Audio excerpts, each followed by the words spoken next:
Here's something nobody warns you about when you graduate.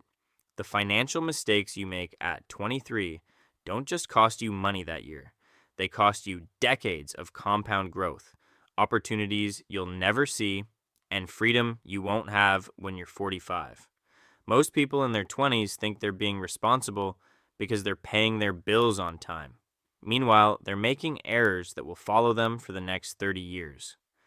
I'm going to show you the exact mistakes that separate people who build real wealth from those who spend their entire lives feeling broke, even when they make decent money.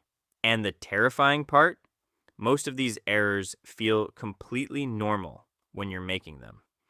Let's start with the one that destroys more financial futures than anything else.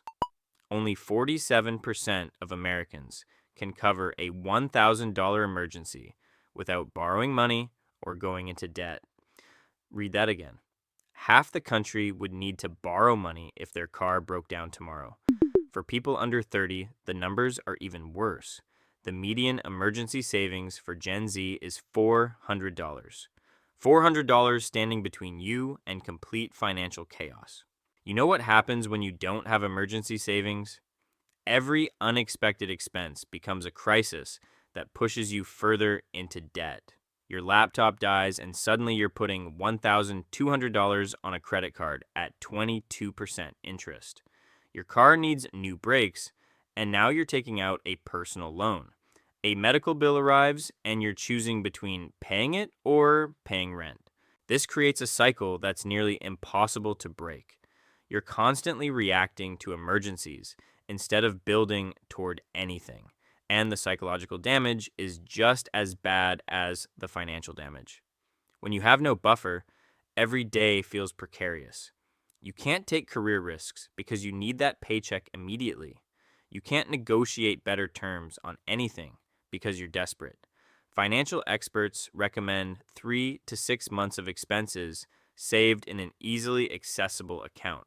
For most people in their 20s, that's somewhere between $10,000 and $20,000. Sounds impossible when you're starting from zero, right? But here's what actually matters. Even saving $1,000 changes everything. That's the difference between a flat tire being an inconvenience versus a financial disaster. The solution isn't complicated. Start with $50 a month if that's all you can manage. Automate it so it happens before you see the money. Treat it like a bill you can't skip. Within a year, you've got $600. That's already more than the median Gen Z savings. Keep going, and suddenly you're in a different financial universe than your peers. Now, let's talk about the mistake that costs the most money over your lifetime, even though it feels like you're doing the smart thing by waiting. Delaying retirement savings. If you're 25 and you start investing $200 a month with a 7% return, you'll have over $600,000 by age 65. Wait until you're 32 to start that same $200 monthly investment, and you'll have less than $300,000. Same amount of money going in every month. Half the result. That's not bad math. That's compound interest showing you what time is actually worth. If this helped you avoid financial mistakes that can set you back for years, hit like so more people can make smarter money moves early. And subscribe for practical, no fluff financial advice that helps you build wealth before it's too late. I know what you're thinking. You've got student loans, rent is expensive, and $200 a month feels impossible right now. You'll start investing when you make more money. Except that day never comes because your expenses always rise to meet your income. This is called lifestyle creep, and it's probably already happening to you without you noticing. Here's the real calculation nobody shows you. Emily starts investing at 25, putting away $440 a month. Her friend Elliot waits until 30 to start. To end up with the same $1 million portfolio by age 67, Elliot needs to invest $613 monthly. That's $173 more every single month for 37 years. Emily will pay $50,412 less over her lifetime for the exact same result. The math gets even more extreme when you look at early versus late investing. Someone who invests $2,000 annually starting at 25, then stops completely at 33, will have more money at 55 than someone who starts at 33 and invests $2,000 every year until 55. The person who stopped after 8 years beats the person who invested for 22 years. Time is that powerful. Most employers offer matching contributions to retirement accounts. That's free money. If your company matches 3% and you're not contributing enough to get that match, you're literally turning down part of your salary. You wouldn't refuse a raise, but that's effectively what you're doing. Start with whatever your employer matches. That's the minimum. Then work up to 10% of your income, eventually pushing toward 15%. Yes, it feels like a lot. Yes, you'll notice the money missing from your paycheck. But here's what you won't notice in 30 years: the compound growth that's been happening invisibly while you lived your life. The scary part about these mistakes: they don't feel like mistakes when you're making them. Not having emergency savings feels normal when all your friends are in the same situation. Delaying retirement contributions makes perfect sense when you're focused on paying off debt or saving for a house. But there's another category of errors that's even more insidious because everyone around you is actively encouraging you to make them. These mistakes look like success from the outside while quietly destroying your financial future from within. Living beyond your means doesn't announce itself with sirens and warning lights. It starts small. You upgrade to the apartment with the balcony because you work hard and deserve it.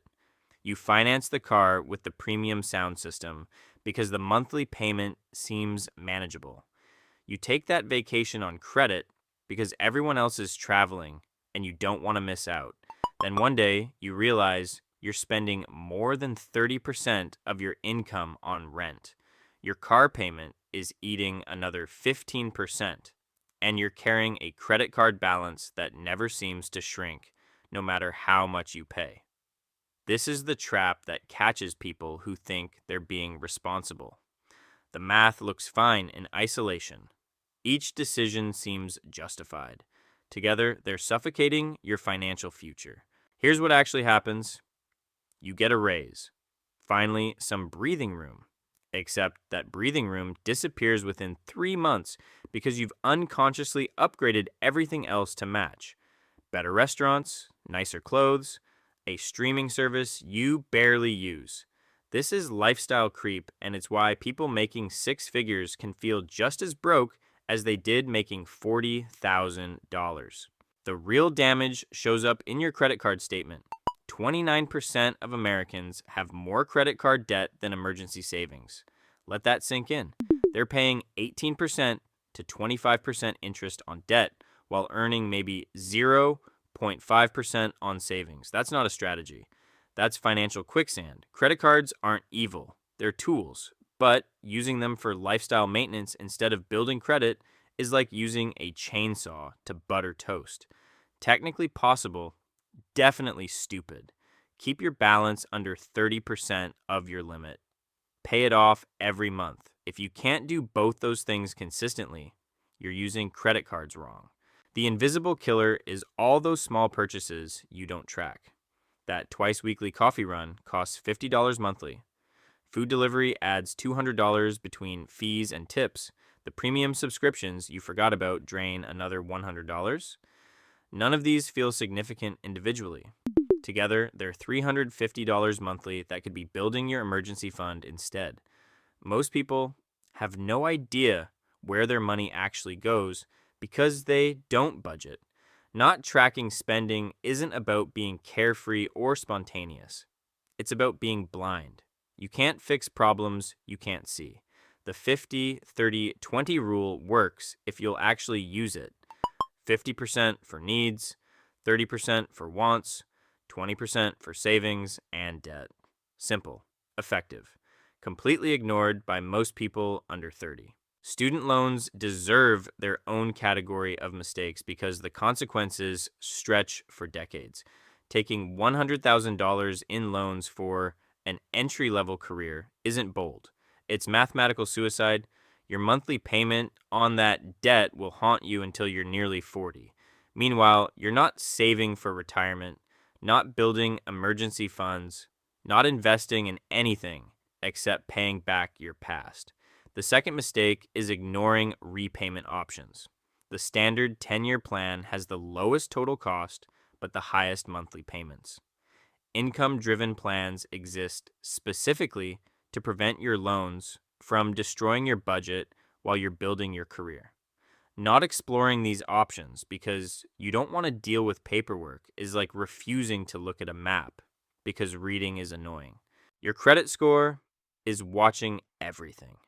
Every late payment, every maxed out card, every loan you ignore. This 3-digit number determines whether you can rent an apartment, finance a car, or get a mortgage. Some employers check it before hiring. It's not fair, it's reality. Building credit requires boring consistency. Pay every bill on time, every single time. Keep credit card balances low. Don't open new cards unless you need them. Check your credit report annually for errors. That's it. No secrets, no hacks, just discipline over years. The mistake that haunts people longest is not diversifying income. Your job isn't as secure as it feels. Companies restructure, industries shift, layoffs happen. If your entire financial existence depends on one paycheck from one employer, you're one bad quarter away from disaster. A side income isn't about getting rich. It's about having options when things go wrong. Here's what nobody tells you about weddings and major life events. The average wedding costs over $40,000 in major cities. That's a down payment on a house. That's a year of retirement contributions. That's financial security traded for one day. Plan for these expenses years in advance or accept that you'll be paying them off years afterward. Impulse spending is just emotional regulation disguised as shopping. You had a bad day, so you buy something to feel better. The dopamine hit lasts an hour. The credit card payment lasts months. Wait 24 hours before buying anything non-essential. If you still want it tomorrow, maybe it's worth it. The financial mistakes you make before 30 compound just like investment returns, except in reverse. Every dollar spent on interest is a dollar that can't grow. Every year without retirement savings is decades of compound growth you'll never recover. Every month living beyond your means pushes financial stability further out of reach. These mistakes don't feel catastrophic when you're making them.